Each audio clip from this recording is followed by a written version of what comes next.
dialed in to Bucks and Brews, you might hear something you can use. like tips on your cash or tips on the suds. You're gonna want to The use smarts of these stuff. because they know the brews. And they know the Bucks, and they know they can't help the stubborn fucks. So listen up, because shit's not funny. And save yourself some Beer money. Bucks and brews. Bucks and Bucks and brews. brews. Bucks and Brews. Welcome back to Bucks and Brews. Depending on how you're listening, Yeah. you've either been with us for a while or you haven't heard us in a week. Guys, as always, like, subscribe, share, tell your friends, tell your family. We appreciate you joining us. Podbean and Twitch. thanks so much for being with us. Today's topic is one that you and I absolutely love. So we're gonna do a fun little thing. We're gonna hop on a couple different Reddits, read some people's things, and give our opinions on how to fix it without reading other comments of idiots that don't know a damn thing. Absolutely. So yeah, we were we were sitting here and something popped up, and I was like, man, we can get this person out of this really, really quick. Yeah, I want you to read that one. Yeah, so I'm 31, which doesn't really matter. $18,000 in debt and making $34 an hour. How can I get out of this? I'll break this down. I work in logistics, $34 an hour, as much as I can, and have been averaging $90,000 a year with overtime. Debt is as follows: $5,000 left on an auto loan, Okay. $10,000 401k loan I took out during COVID when I wasn't getting OT. $3,000 in credit card debt. 10,000 in the 401k loan. Yeah. Wow. So I live I live in a rat infested apartment outside of the city. I'm paying $900 a month. After utilities, it's more like $1,300 a month. So we'll say $1,300 all in. My monthly car payment is $300 a month, but I've been paying $600 trying to pay it off. Without overtime, my biweekly paycheck looks like $1,600 after taxes. So I have literally no money for savings. Every paycheck goes directly to my bills. The rest is debt. If I ever need to buy anything, car repairs, medical bills, I put it on my credit card because I have the cash for it, thus keeping the hamster wheel. I can't afford to ever take a girl out for a date, nor would anyone want to date me. So, sorry, this is from the person itself. I don't know what to do. I just want to live in a clean environment and have money to ask a girl for a drink. So, I think my first suggestion is stop paying $600 on your car. Okay. Because there's an end date on that. You and I talked the other day about end dates on loans. Yep. There's an end date on that loan. Yep. Okay, let's say they just took it out and it's a 7-year loan. There's still an end date. Okay. I would say first and foremost, you need to pay off the credit cards. The 401k loan's already coming out of your paycheck automatically. Yep. So I wouldn't worry too much about that as well. I would work on paying off the credit cards and then trying to put some money towards some kind of emergency fund. That way, when things go wrong, you don't have to reuse the credit cards. Right. And I agree with you. I'm a little confused by this writer because, they say, hey, after my stuff, so without overtime, my biweekly paychecks looks like $1,600, but they go to say they've been averaging 90,000 with overtime. And, so biweekly is $1,600, but a $90,000 weekly paycheck is $1,730 minus taxes. So like they're at $1,500, let's say $1,400, let's say. So, I mean, it's $2,800 every biweekly. So I'm a little confused by that, but, if we were just to use the 3,200, I mean, we take out the 1,300 for their apartment, and we have a minimum payment of $300 for a car. So that's $1,600.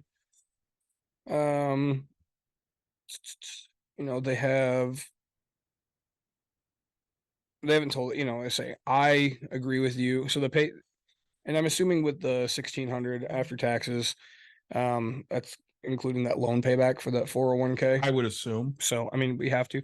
And so we have 16. So really we're at 1,600 extra dollars. And it sounds to me, I mean, if you're only paying 300 extra towards that car and you're still broke, you're eating out way too much. Probably. I mean, $1,600 is because I you mean, have all your bills He covered. says that he can't afford to take a girl out, but what else can, it always goes back to what can you cut? Right. Okay.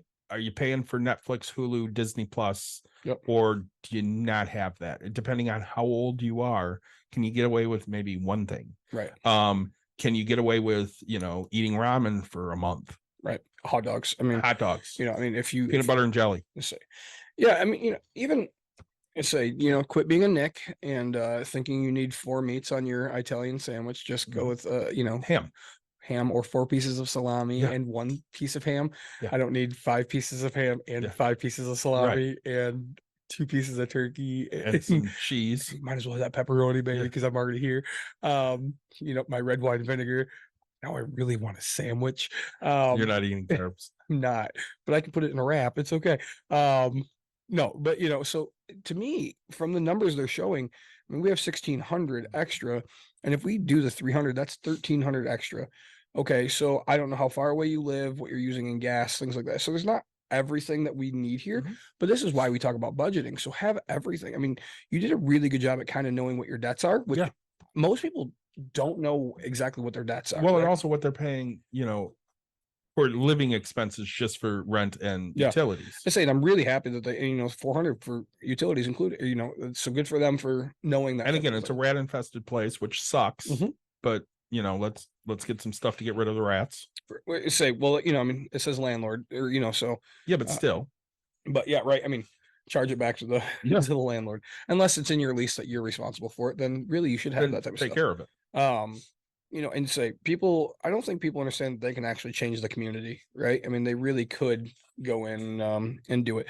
But we have a suggestion here as well. Yeah, what's that? So Vanessa wrote in, Dollar Tree dinners on TikTok is an excellent source of cheap meals without eating hot dogs every day. I thank you so much for that suggestion. That's a great suggestion. Dollar Tree dinners on TikTok. Oh, dollar, like the dollar store. Yeah.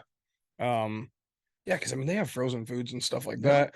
So I said before I started this diet, that was one thing I told you I wanted to do. I was like, I wanted, but it'd be hard to get my wife and kid to do it. But like, I want to prove to these people, because we did it. My wife and I, we tell it all the time. My wife and I did it for 3 years. I mean, literally nothing. And when save a lot. Yeah, when we went out to eat, it was to Russ's for $7 for burger and fry. Right? Yeah. Like, and we didn't get pops, we didn't get anything. Like when I tell people this, they're like, nah. I was like, look, when I tell you I didn't have internet up until like a year ago at my house, I'm not fucking lying. Like I didn't have this stuff. There are certain things you were just willing to do without because you weren't spending money on it. Anything. Like I'm not a huge spender, right? Like, sure, I'll go out to the bar and spend beer, but but back then I didn't do anything, man. People don't understand this, My biggest consumption was fuel because we'd go see things, right? Like I didn't have to go spend money to see it. Yes, it's fuel and stuff like that, but like so to me, this person really, just focus. If you have nothing left on 1,300, I mean, you're probably eating out. I'm not going to call it Starbucks. I mean, I'm not going to say. Share that post with me. That way I can respond that we answered his question on Bucks and Brews. Yeah. I have no idea how to share it. So besides screenshotting it. So that's a David thing. But if you're $1,300 extra, I mean, this is David, this is without overtime. But now this person is telling me he's averaging 90K. So I look at that and say 1,730 times 4 is $6,923, right? Yeah. Now if we take away their expenses, they said it was $1,300 for living. Yep. They said it was $600 for a car. They said it was 401k loan. The Did they give- 401k Did they give? They didn't give how much that was. They though. didn't. Well, they said 10,000, and you have to pay that back in a year. No, I Or don't is- think. No, they just take a certain amount of money out of each check. Okay. I think it's within 3. I believe. Wasn't okay, but so even if we take 10% of this away, right? Mhm. So let's do $600, right? Minus 600, so 5,600, and I mean, where's something's really off here? Yeah, there is. They're doing something, or they didn't let us know about student loans. Maybe. maybe right. I mean, we don't have. Well, enough. they're saying 18,000 in debt. I mean, so if they're not adding that, but really, I mean, if you're doing this, I mean, if you're telling me you're making 90, but then telling me so you're either A, not working overtime, so you're Mhm. lying to me about that, or you're not doing, or you're missing some debts, or you're missing some payments somewhere. Because in my book, I literally just came up with a bare minimum, you have $5,000 extra dollars. Yeah. Right. And if you have a $3,000 credit card, I mean, you should be able to pay that off in a month. Even if you paid that off in 1 month, right? $3,000, David, we are still sitting at $2,000, 26, but Yeah. I'm going to add more to that 401 Mhm. payoff, and I'll take another 600 off just because I'm at 2,000 extra dollars in this month. And so now we're still ahead. So on what you're telling me you make, we're ahead of what you originally had for the biweekly paychecks. Mhm. Because granted, I only did 2 paychecks a month. I didn't add the extra quarter or whatever it was, but yeah, so something is not right here. I'm not sure if you're just missing a little bit of information for me Yeah. for me to help out more, because so I guess our first advice is, right, make your minimums on the car because it's already built into as a credit. Yep. Pay the credit cards off because those are compounding interest, and it's going to be a Correct. constant thing. That 401k payment, again, that's coming out of the paycheck, so let it kind of run its course. Also, the economy's doing some things, so like letting it go in over a period of time will let you reinvest differently. Yes. So hey, instead of putting $10,000 down today, and let's say the market tanks tomorrow, well, then you're screwed. So now if the market's up, then yeah, you look like a genius. But now you're letting it build its time, and you go, hey, I have the $1,000 every month or whatever the heck's going in. So yeah, this month it made some money, then it didn't. So I like the idea of I never take a 401k loan. Granted, I Never. understand it was free, but let that money keep growing, right? That's going to be your wealth later in life. So yeah, we'll reach out to this person and get a little more information. But you and I, we just did the math. You have somewhere between 1,600 and 2,000 of extra dollars that are unaccounted for. And we should get that figured out. Yeah. Let's find out what exactly that is and see if we can help Yeah. even more.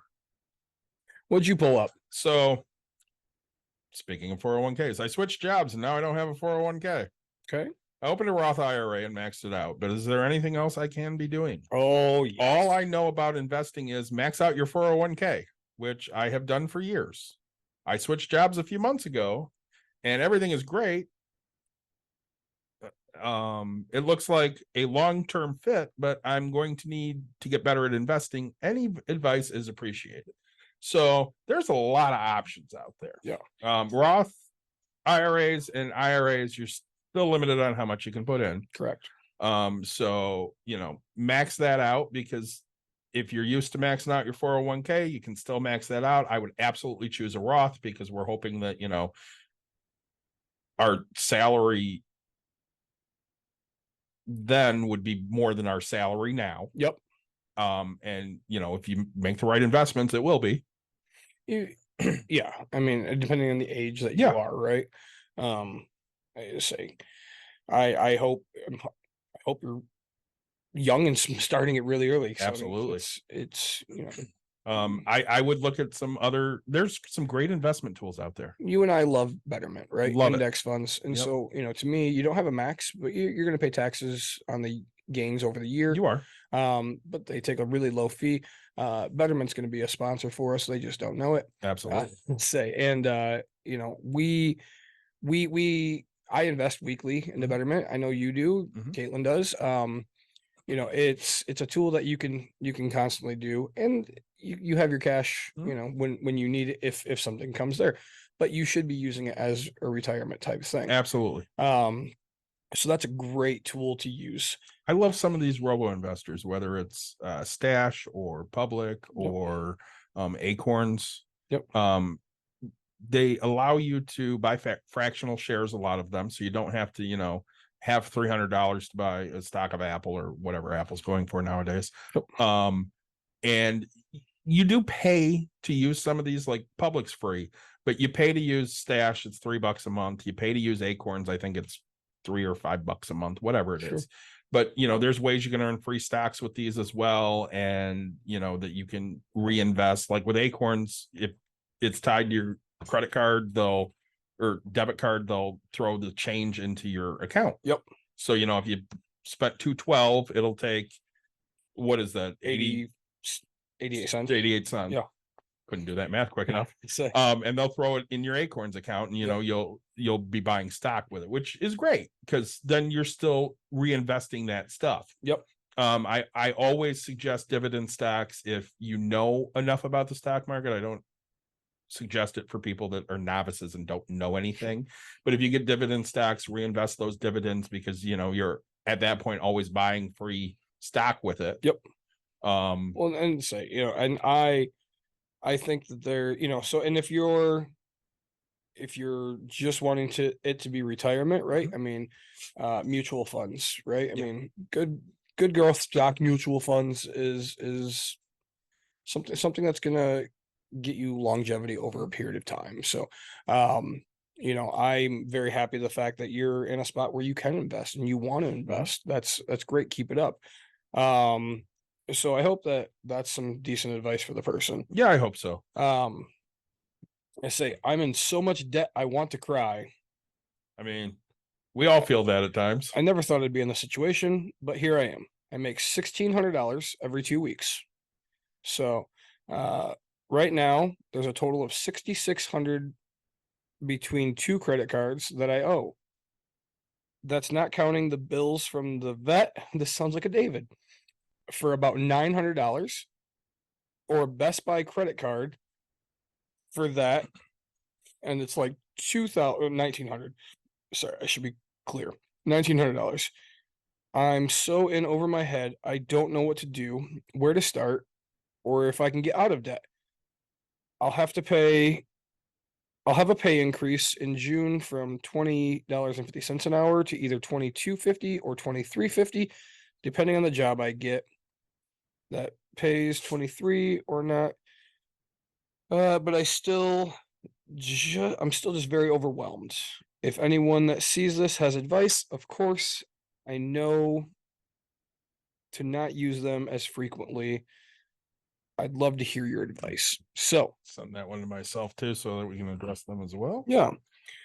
So this one's harder for us to answer Yes. because we don't know what your bills are, right? The one thing I'll tell you is I'm not a fan. Here's the only time I want to be clear on this, David. What you need to do when you use a Best Buy gift card is Credit have card. the cash. Credit card. Right. Best Buy credit card. You have the cash to pay it off, right? Yep. There's really nothing at Best Buy that you need today Not a damn thing. that you need to take debt for, right? Say if you went and bought 5 PS5s when they first came out and you're 1900, you would have guaranteed to sell them and make money. So Absolutely. I could see it if you don't have the money to back it up, but that's like the thing that's going to get it to you. But I wouldn't do it with 3. I'd only do it with 1 and take the risk. But right. Nothing is a guarantee in life, but I would take that 1 risk, right? Just so you can help yourself get out of more debt. Say, so 1,600, you're going to get $3 an extra hour. That's $120 a week, right? On 40 hours. So that's going to be absolutely huge. So I'm going to tell you, a total of 6,600 between the two credit cards. One, what I would do is take a look at and see, can I find a credit card that's 0% interest that will allow me to roll it over? First and foremost, it's the biggest thing I'm going to go do. I'm not a huge fan. David is a fan of credit cards, but you have to use credit cards responsibly Correct. as as you get into this. So I'm going to tell you, have good credit. yeah, There are cards out there that will charge you a 3% balance transfer fee, which sucks. You're paying 3%. Yep.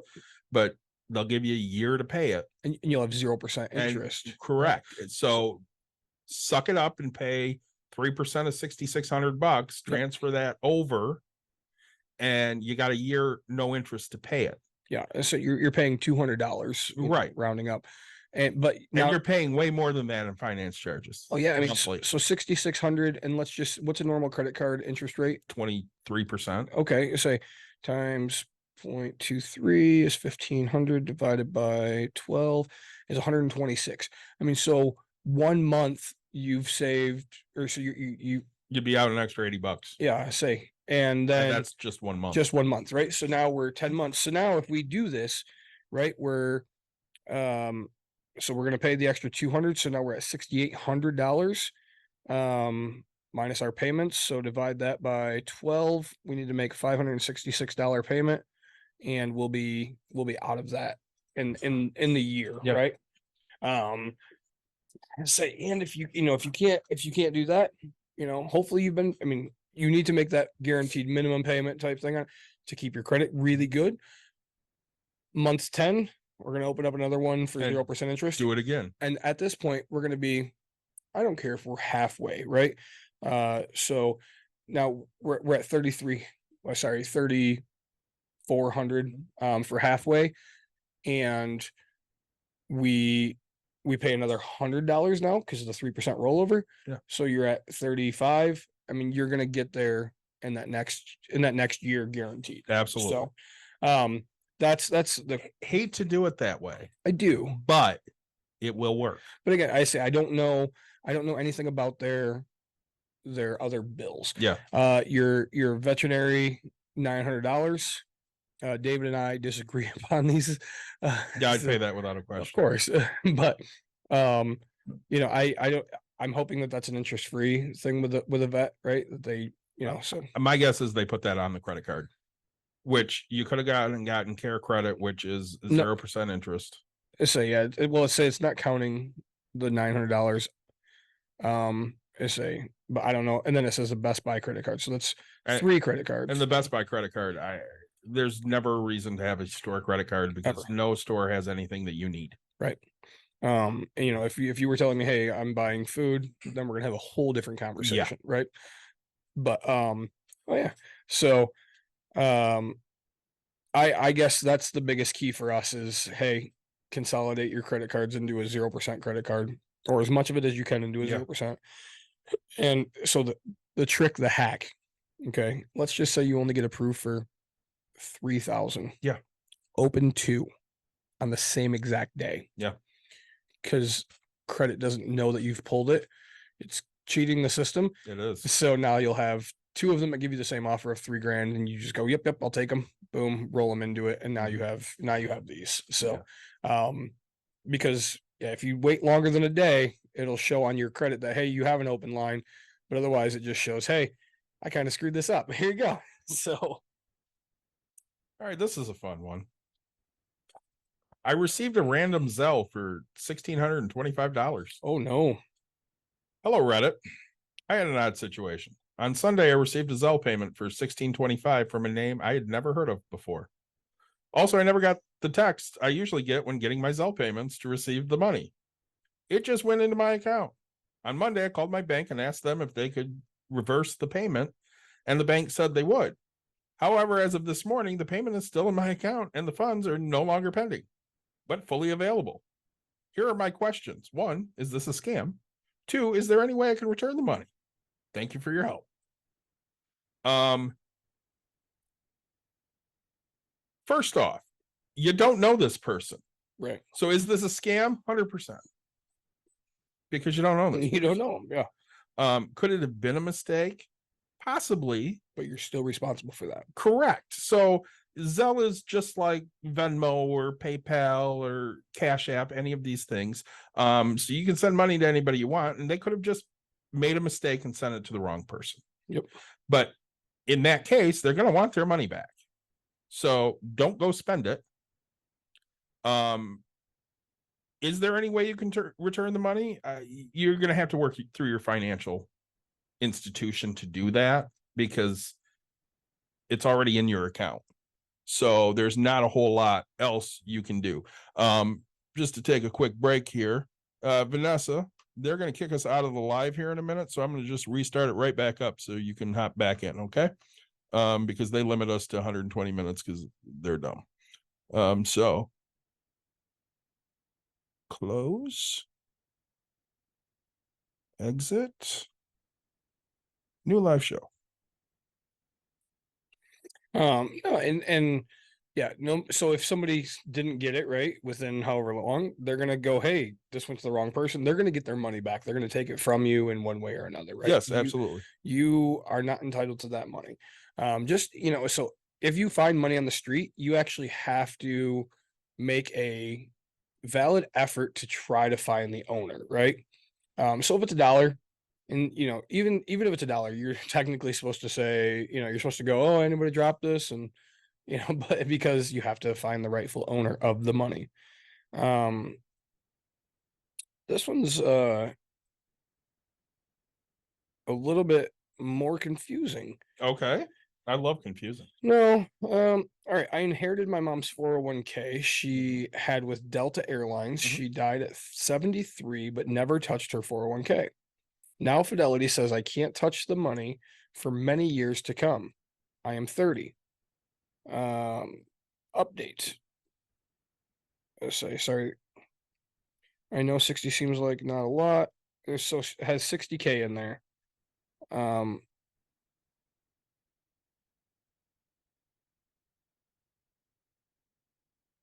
And sorry, I am 30. Is there a way to access the money without increasing or incurring heavy fines and fees?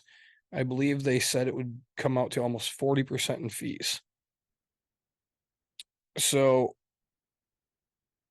I don't know. I mean, if you're inheriting this and it's a 401k, you shouldn't have this, right? So I don't know why Fidelity. So maybe your mom's will says that you have to be a certain age. Maybe something's happening. If you are a non-spouse beneficiary, you can leave the retirement savings in the inherited 401k and take all of the money by the end of the 10 years after the account owner's death. Okay. You can withdraw it at any time, but you must withdraw all the inherited assets by the end of the 10th year. This option helps spread the tax liability over several years. There are certain situations when beneficiaries are exempt from the 10-year rule. If the beneficiary is a minor, the 10-year rule does not apply until the minor attains the age of majority, which would be 18. Right. Also, if the beneficiary is disabled or chronically ill, they are allowed to spread the distributions over their lifetime under the old distribution rules that existed before the Secure Act came into effect. So this person that inherited it from their mother, Yep, has 10 years to withdraw these funds. They can't withdraw them until they retire or whatever the situation is that Fidelity told them.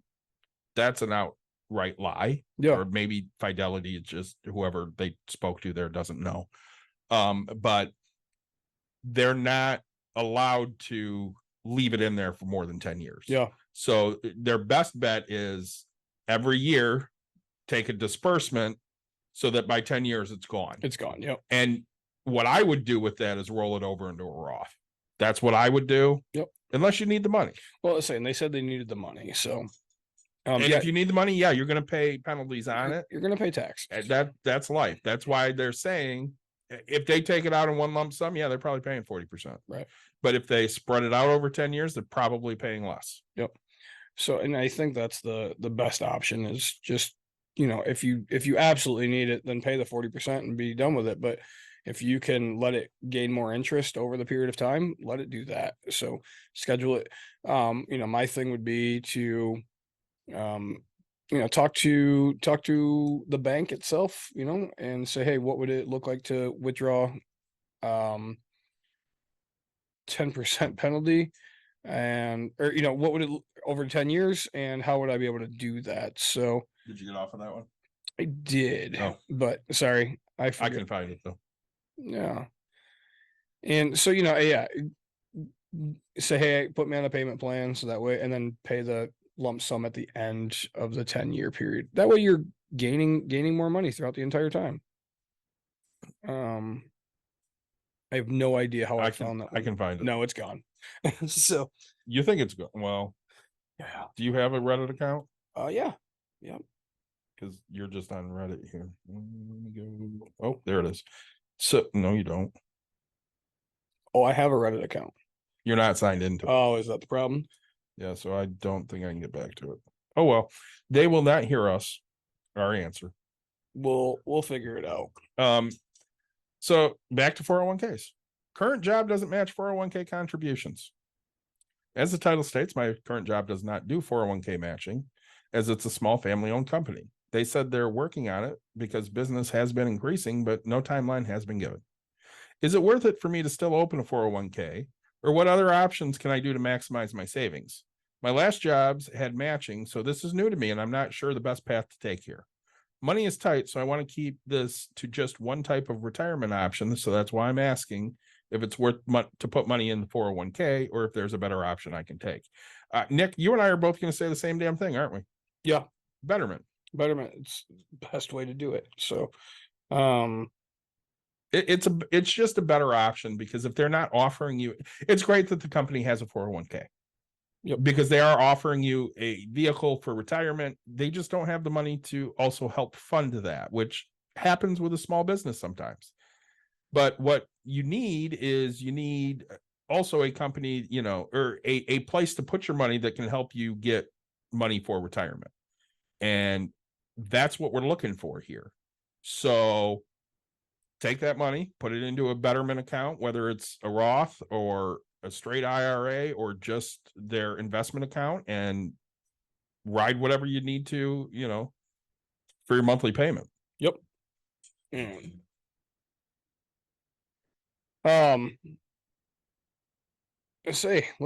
like this one. This could be fun.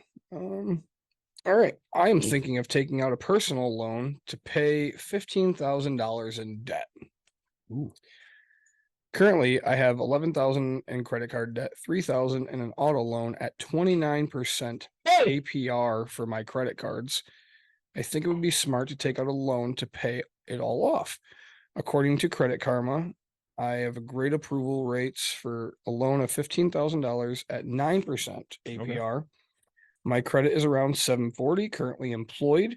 So my question is it a good idea to take a personal loan? I know community encourages people to consider consolidating your debt with a 0% APR credit card first before taking out a loan.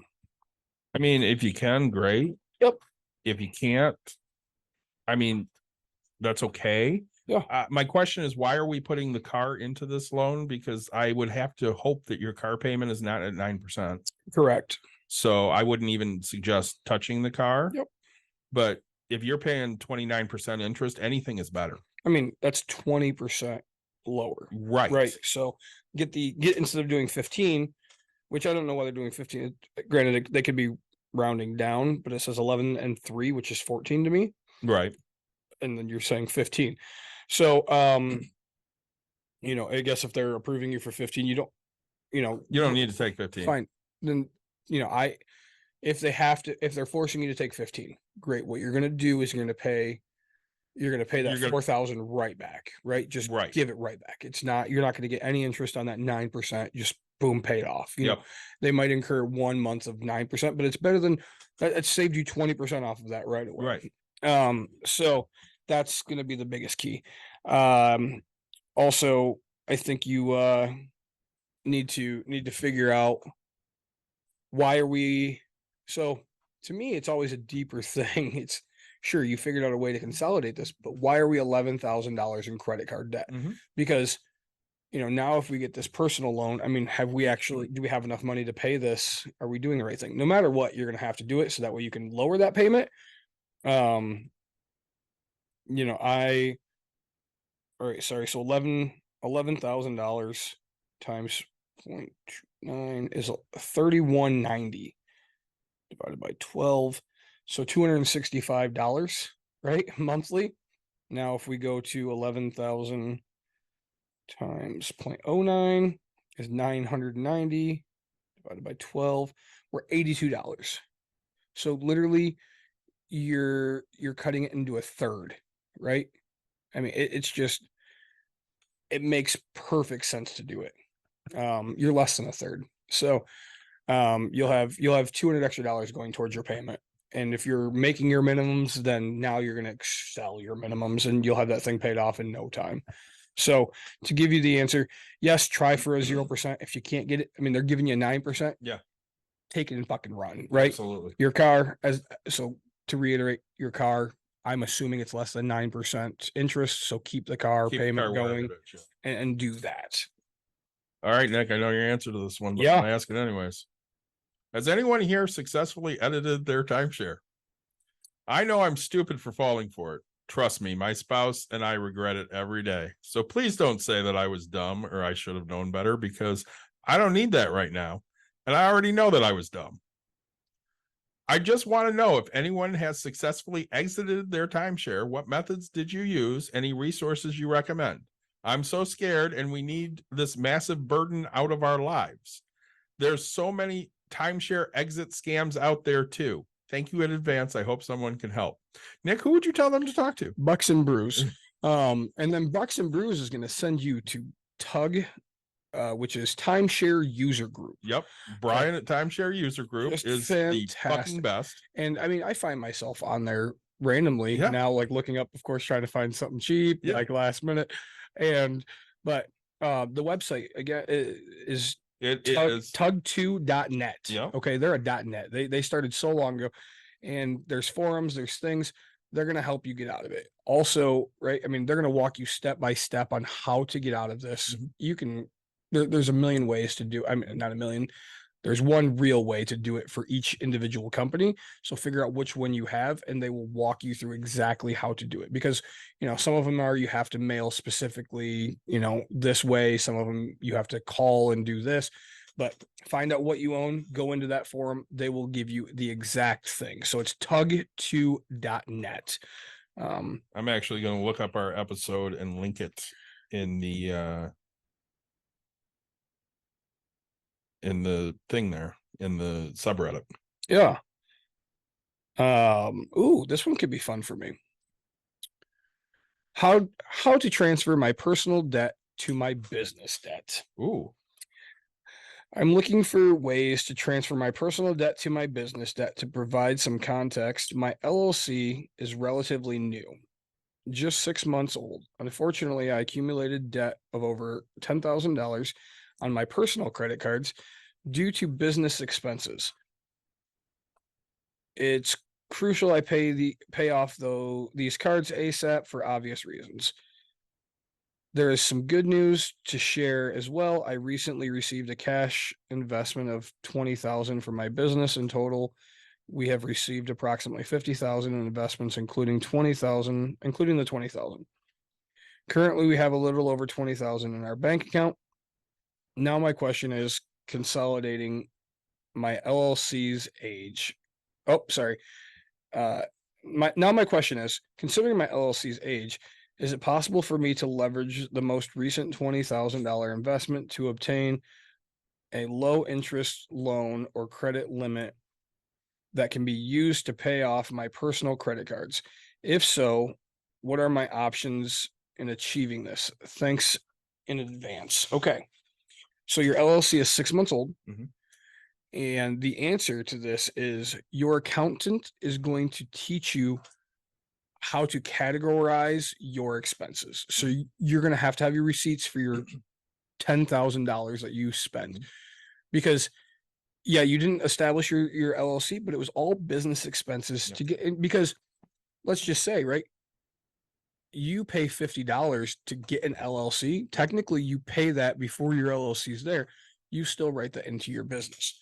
You telling me that you have $20,000 into your bank account, and you have 10,000 in personal. To me, I don't know why you're not just paying this thing in cash and being done with it. That really, I get, if you have growth and development that you're trying to do, sure. But so I guess if your idea is, hey, can I do this? The answer is yes. Now, sorry, your question is, can you take the 20,000 investment to obtain a low interest loan or credit limit? I mean, you can open a credit card in your LLC's name, get a business line. Really, say yes, being young doesn't really matter. I mean, it's how you build it. They'll probably give you a small $5,000 start type thing. But again, what you're gonna have to do is you're gonna have to categorize everything. So this is if you're an actual business, right? I get that you're an LLC, but if you're an actual business, not because anybody can have a LLC. Let's be clear about this. We have one here. Yeah, but you're a Bucks and business. Brews. Yeah, No, Bucks and Brews. Bucks and Brews, right? Yes. We filed as an LLC just in case. Yep. But in the eyes of the federal government, currently we are, we're a hobby. We're a hobby. Right? So we're not going to be able to write off all of our losses forever, kind of a thing. Until we make it big, when we get our big Betterment sponsor. Yeah, when Betterment starts sponsoring. And Bud Light starts sponsoring us. So yeah, you really this is an accountant question, because they're going to categorize it for you, and then you'll be able to say, hey, because it's not a transfer of your personal debts, but now if that $10,000 is some personal stuff, you're only allowed to do your stuff that was for your business. So let's say you bought shirts for your business, but then you bought a t-shirt off of Amazon. I mean, that Amazon t-shirt, you have to, because when you get audited, you will be screwed, and they will officially write you for everything. So don't do anything and say that it is. I mean, really make sure that you've used this, right? Don't mess with the government when it comes to this. So yeah, you don't want to get screwed. Go back to your files, make sure you have your receipts for all this 10K, and yes, you'll have no problem doing this. So I think I answered that pretty well. I think you did. Okay. So let's see if I can find another good one. I'd say we do a couple more here. Yeah.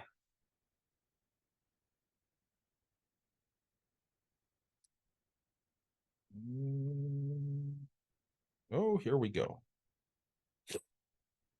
Is it possible to contribute to an HSA without an employer as long as you have a HDHP? Ooh, that's a David question. That is a David question.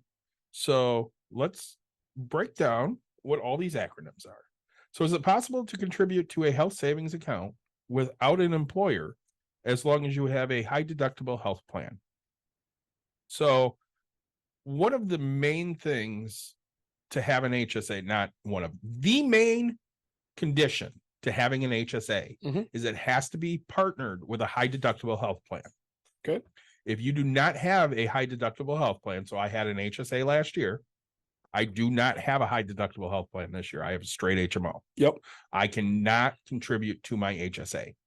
Okay. I can use the funds that are in my HSA to pay for medical things, but I cannot put money into my HSA. Okay. Yep.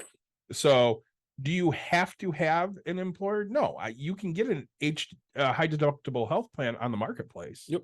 So as long as you have a high deductible health plan, you can have an HSA and you can contribute to your HSA and get all of those tax benefits without having to have that plan through your employer.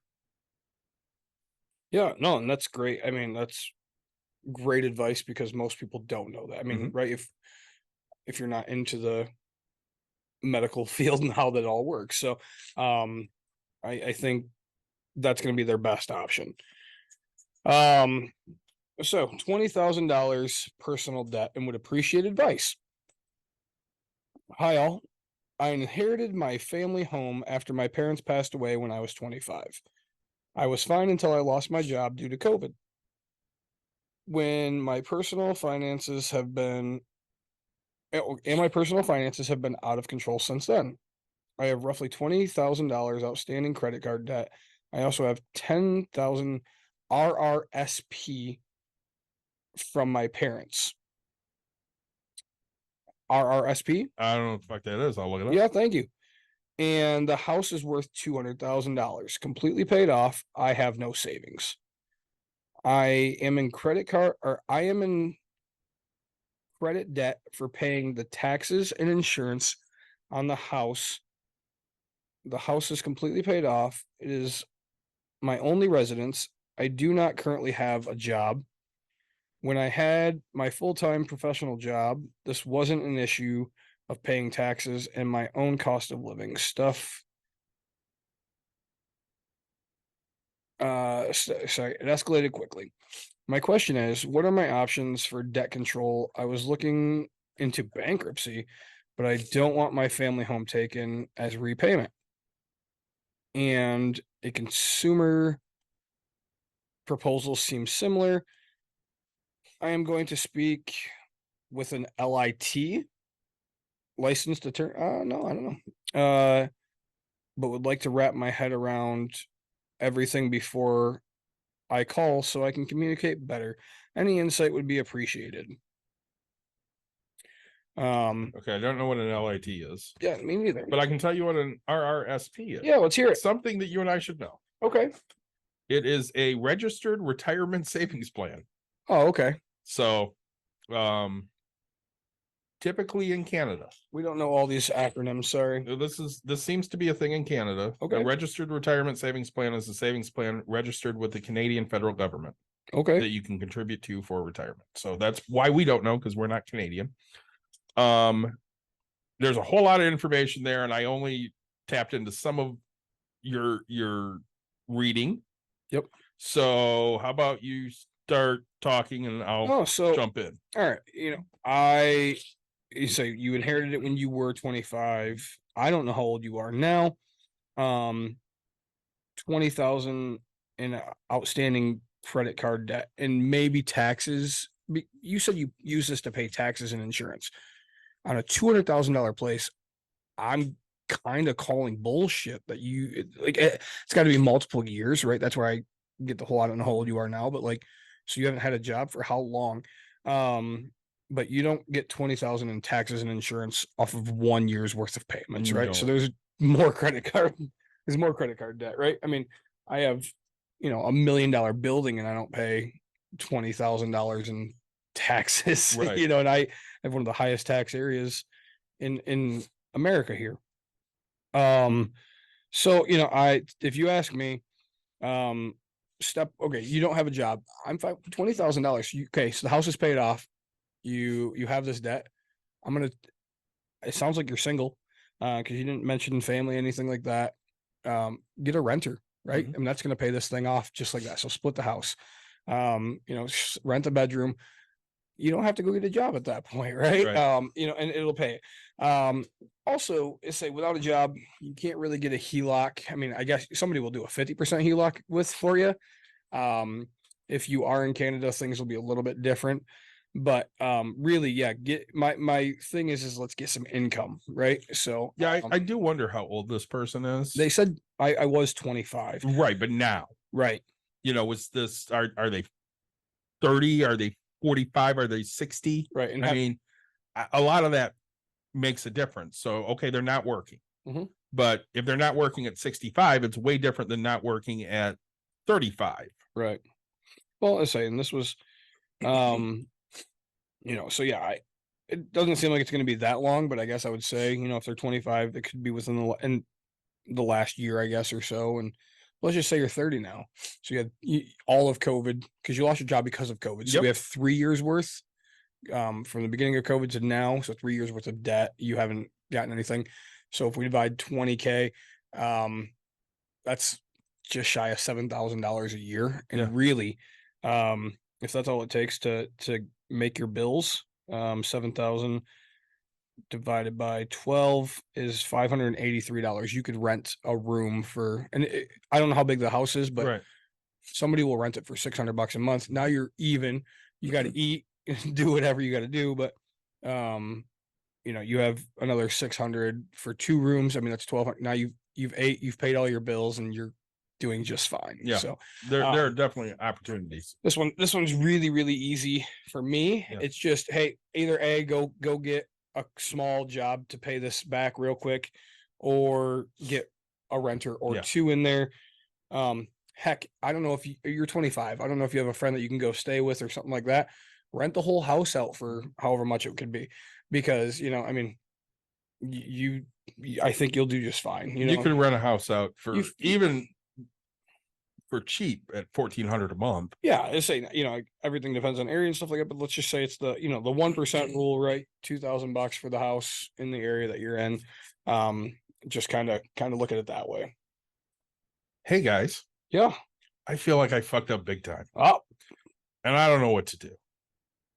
I don't know. So I was planning on paying in full for my aligners up until I left. My specialist talked my specialist talked me into taking a loan with Allegro Credit. I was the typical idiot who didn't look at the reviews because I felt so rushed, and now I'm seeing reviews. I've tried to make a payment today, and I don't think it's going to end up going through. I'm not sure what to do, but I'm stressed out and I can't really find too much on them besides their reviews.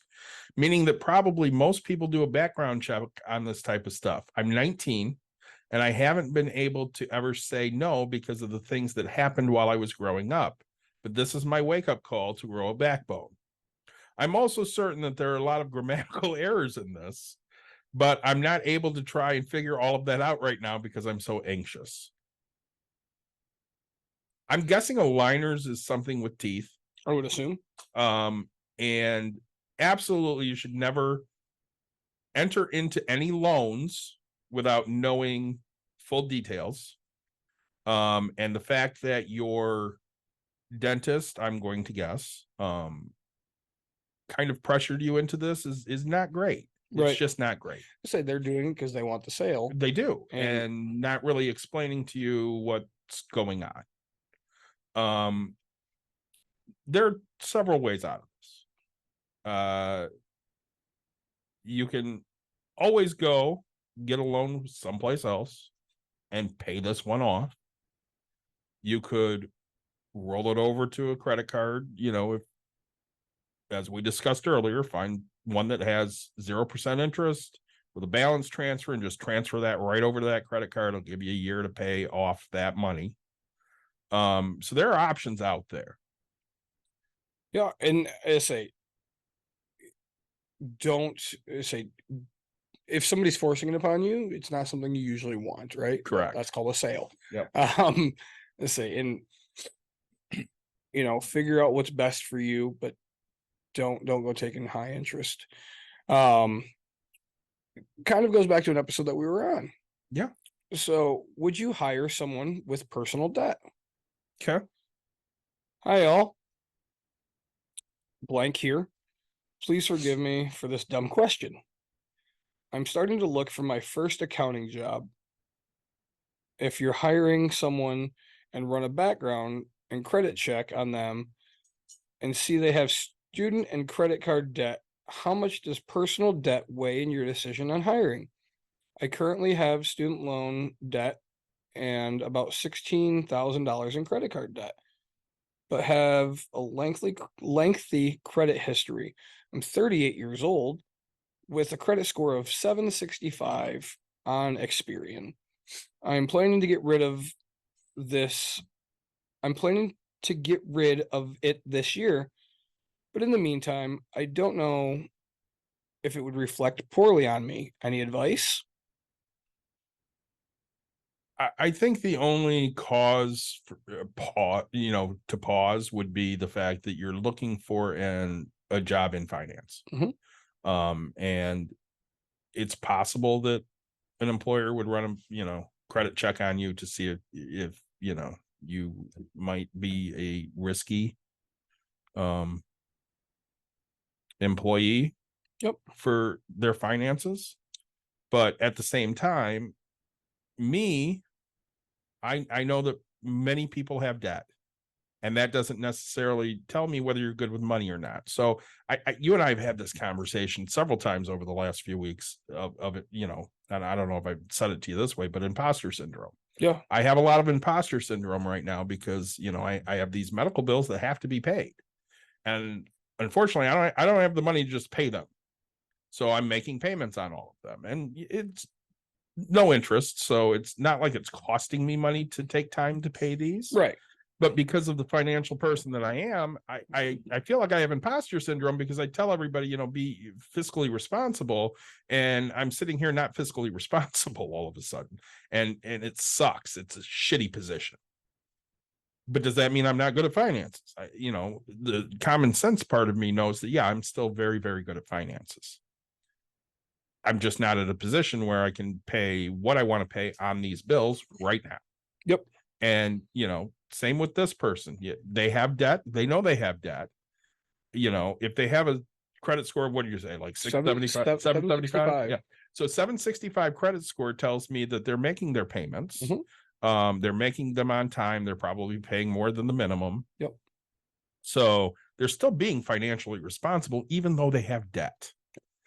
And you know, one thing they said is their goal, they're going to have it paid off this year. So my other advice is any company that you apply for will always say, hey, like there's always a sheet that says, just to let you know, we pull credit. And or, you know, we pull credit and look into your finance history. Like no company can legally Pull your credit. pull your credit without telling you that this is what they're doing. Correct. So really, and you know, you're in such small debt compared to, and you know, of course, everybody's in the student loan aspects of things, but you know, no company can do it without it. So go and apply and do all this, and then if you get to like this dream job, sure. But I guarantee when they look at it and they're going to see that you've been paying, and as you said, you're 1 year from getting this thing paid off, like this year. So you'll have the opportunity to sit and explain, hey, this, and if you just lay out your whole budget for them and go, hey, this is how I'm doing it, you know, like they're going to go, oh yeah, you definitely know what you're doing in this accounting aspect of thing. Right. You know, so I personally would not worry about that in any way. I think this is a great one to end on. Okay. Because it's right up your alley. Oh, I love it. Is the housing market too overvalued to buy right now? I purchased a small house in a not great area 3 years ago. Okay. I have a 2% mortgage on it. Good for you. I'm looking to upgrade a bit to something slightly larger in a slightly nicer area. But I'm a bit spooked by the high prices and much, much higher interest rates. I would appreciate the internet's opinion on whether now is a horrible time to buy. Obviously, this is a should I time the market question. Edit. I can comfortably afford the alternative home while still saving and investing responsibly, which that's great knowledge to have. That's helpful. That's huge. Yep. So I want your thoughts before I say anything, because this is up your alley. Sure. So the last part literally just hits right on the head. You can afford it. Okay. Yes. Can afford it and still put money in savings and investing. Right. So here's what I look at. You're going to sell the place that you bought for 50,000 for 150. Let's just say, right? I'm making up numbers. Yeah. Because you said you're in a low area and you're in a high, and now it's worth more. So you'll have 100,000. You're going to take. You've lived there 2 out of the past 5 years, so you don't have to pay the taxes on it. But really, I mean, the best thing you could do is pay off that next house if that's your goal. And so just take that and plop the $100,000 on the next house. You are going to be 4 times higher. But I think, you know, you say we always bring up Scott, right? Is the one that always says it.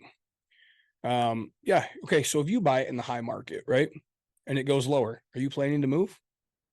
Probably not. No.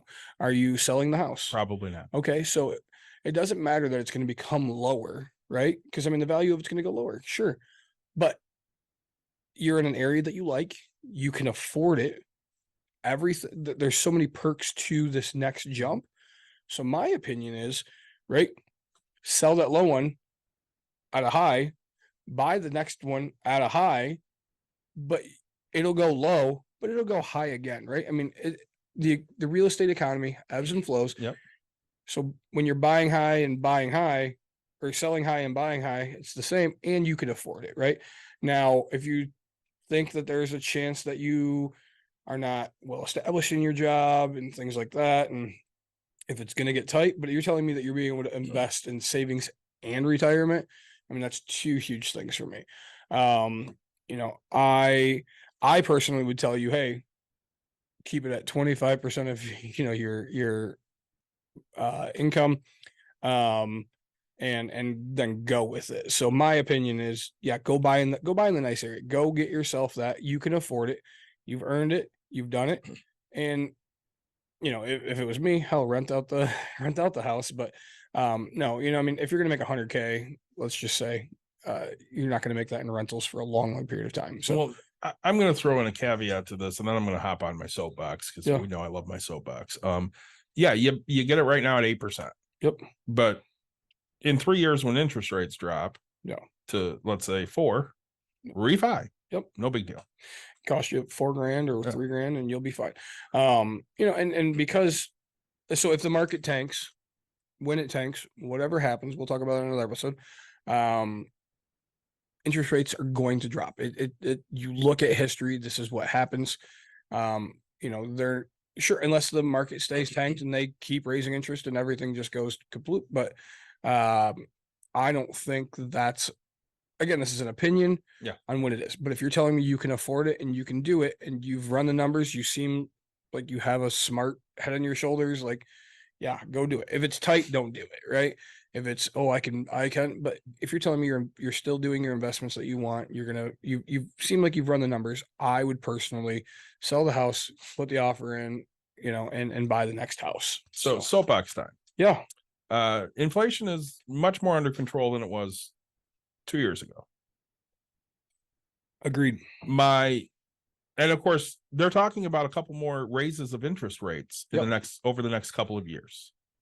Let's say over the next little bit, but yes. And so I'm looking at this, you know, as somebody that gets annoyed easily with bullshit. Mhm. And the question that I ask is, if inflation is mostly under control, and the majority of inflation we can tie back to corporate greed, Mhm. what is the benefit of raising the interest rates more? The truth. Oh, I want your truth, and then I'll give you mine. Say the truth is to make America poor, right? It is to pay back the debt. You know, the way I look at it is you're paying back the 2008 loans that we wiped all the banks out for, right? You're getting to this. America has too much cash for their middle. There's no middle class, but right, the people that aren't in the upper class, Working class, yes, right. has too much money right now and too much power. And so they want to get you to that poor aspect of things. So, and that brings me to my point. The Mhm. only reason to do this is to trigger a recession. Correct. And we've seen so many executives lately go, we need a recession because a recession will put workers back in their place. Yep. And that's the only reason interest rates are still as high as they are. And I want to take fucking Jerome Powell at the Fed and I want to beat the shit out of him because there is no good fucking reason to do this other than to hurt the American people. That's exactly it, right? You know, to me, you're just trying to kill the economy Mhm. because you know, I don't know what the exact reason is, but this is how it feels, Mhm. right? This is what I'm seeing. This is, Mhm. you know, we have inflations, and so you're paying out too much. Is that what's happening, right? You're frustrated with it. You know, 8% is, it's never been in my, I mean, never been in my lifetime, right? Sure, was I spoiled for the past 10 years? Yeah, 100%.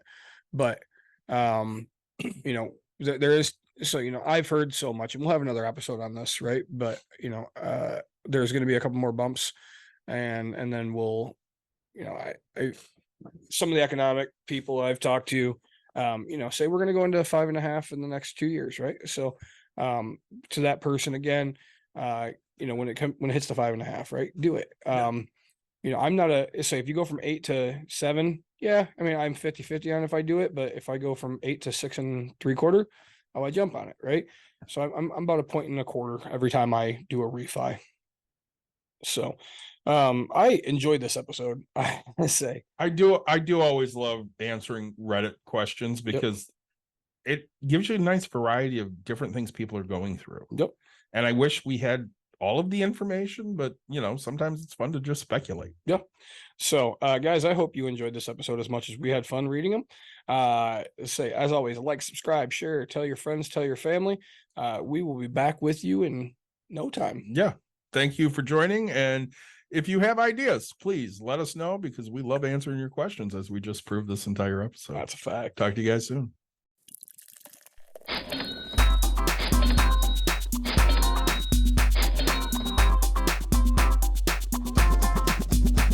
You've dialed in. To Bucks and Brews, you might hear something You can use. like tips on your cash or tips on the suds. You're gonna want to The use. smarts of these Because stuff. they know the brews. And they know the Bucks, and they know they can't help the stubborn fucks. So listen up, because shit's not funny. Save yourself some Beer money. Bucks. and brews. Bucks and Bucks brews. and brews. Brews. Bucks and brews.